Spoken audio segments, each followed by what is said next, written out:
Okay, i dag skal jeg vise jer, hvordan I downloader jeres projekter, enten nogle nuværende projekter eller tidligere projekter fra BIM 360 til lokalt brug. Det første I skal gøre, det er at åbne jeres browser, det kan fx være Google Chrome, og skrive ind på Google BIM 360 Document Management. Det kan I se, jeg har gjort her og søgt. I vælger så her den her, og I vil så komme til Autodesks BIM 360 hjemmeside, hvor I heroppe i højre hjørne kan trykke Login. Det er så her I logger ind, BIM 360, Sign In. I trykker og vælger BIM 360 Docs. Jeg er allerede logget ind, men her logger I ind med jeres KEA-mail og den adgangskode I bruger til Revit og Autodesk. I vælger så herop i den øverste bare herop, den her, hvor I kan finde de projekter I er medlemmer af. Vælg det projekt du gerne vil downloade noget fra. Igen, det kan være et nuværende eller tidligere projekt. Lad os sige at jeg gerne vil hente noget ned fra 3. semester. Så vælger jeg så Document Management herop i den her. Og vælger det semester jeg gerne vil downloade noget fra. Finder filen. Jeg går i B-klassen. Min fil ligger inde under gruppe 5. Og jeg vil gerne have min arkitekturfil. Det er den her fil jeg gerne vil downloade. Jeg trykker herude på den lille boks. Det giver mig et flueben. Og der kommer så en lille menu heroppe med en række muligheder. Den vi skal bruge, det er den her. Den hedder Download Source File. Den klikker I på. I trykker OK. Og nu skulle jeres bygningsmodel gerne være downloadet. Der er altså nogle videre steps, som jeg viser i Revit også.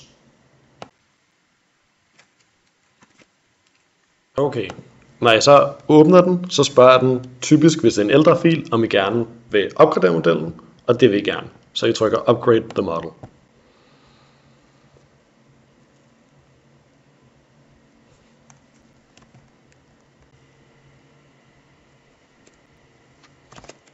Okay, når jeg så har åbnet jeres gamle projekt, I gerne vil gemme lokalt i Revit for første gang, så spørger den, This model has been transmitted from some other location.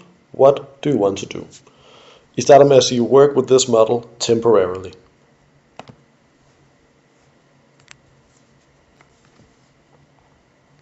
Den opgraderer sig nu min Revit 23 til en Revit 24 fil, fordi det er et gammelt projekt, som jeg åbner i Revit 24.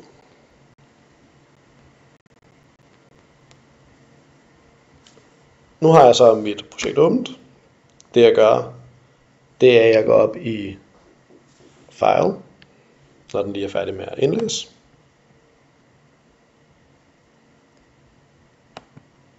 Så trykker jeg Save As Project. Og her siger jeg så Save this model as a central model in its current location. Jeg gemmer den så her på skrivebordet. Og jeg kalder den KEA, hvordan man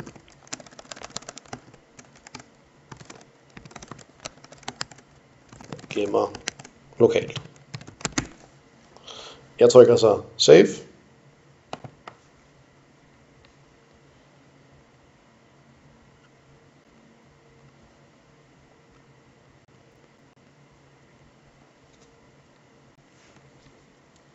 Og det jeg gør nu er så at lukke den her ned.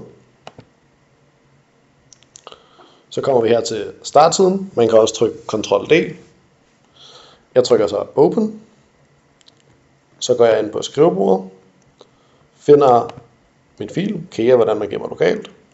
Og så hernede i bunden vælger jeg Detach from Central. Og så trykker jeg Open. Det her er ikke så vigtigt, men det er, at man gerne vil gemme eller ikke gemme sine worksets. Jeg vælger her ikke at gemme mine worksets.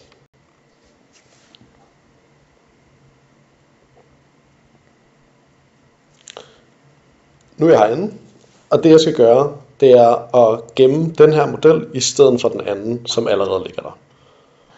Så vi trykker igen File, Save As, Project. Jeg klikker på skrivebordet, hvor jeg har gemt min model før, og så klikker jeg på den gamle fil. Så jeg har markeret den gamle fil, og her trykker jeg så Save.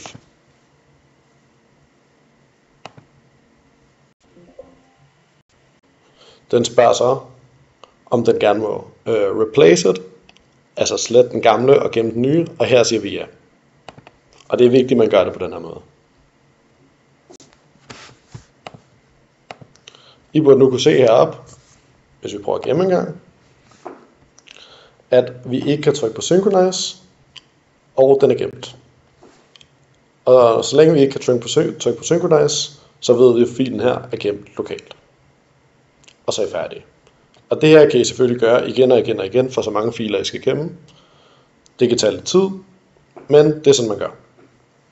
Jeg håber videoen hjælper, og hvis I har nogle spørgsmål eller det her driller, så skal I selvfølgelig være velkommen i BIM Caféen fra mandag til torsdag mellem 14 og 17, hvor vi rigtig gerne vil hjælpe jer. Tak fordi I så med.